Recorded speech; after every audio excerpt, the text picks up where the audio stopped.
My question was regarding the accountability and NTA being answerable to the Parliament of India.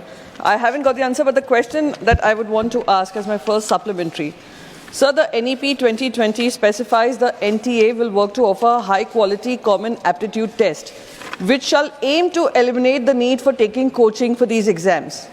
Is the government aware that the Common University Entrance Test, as designed in consonance with NEP, has led to the cropping of more coaching centres all over the country? And what measures are being taken against such coaching centres which contradict the aim of the exam? Honorable Minister. अध्यक्ष महोदय, आदरणीय सदस्य का एक प्रश्न मूल प्रश्न में है, वो उसमें उन्होंने शुरू किया क्या एनटीए पार्लियामेंट को अकाउंटेबल है कि नहीं है। अध्यक्ष महोदय, आपने प्रश्न को पूछने का अनुमति दिया, मैं उत्तर दे रहा हूँ, यही तो पार्लियामेंट्री अकाउंटेबिलिटी है।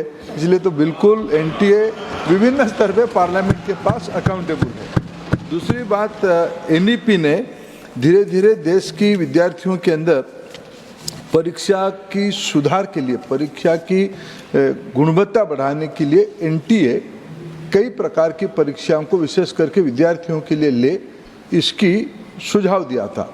उसी पे एनटीए 2017 से शुरू होकर 18 में एक आकार लिया। लगभग पिछले 6 सालों में 5 करोड़ से ज़्यादा विद्यार्थी विभिन्न परीक्षा में अपीयर किए, सफलता के साथ अपीयर किए, उत्तीर्ण भी हुए, विभिन्न इंस्टीट्यूशंस में उनकी एडमिशन भी हुई है। 250 तक परीक्षाओं को किया गया है।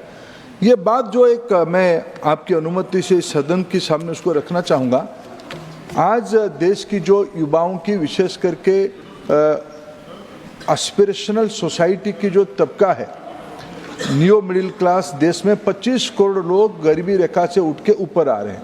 ये सबके मन में प्रायोरिटी है, आगे बढ़ना, एजुकेशन उसके माध्यम है।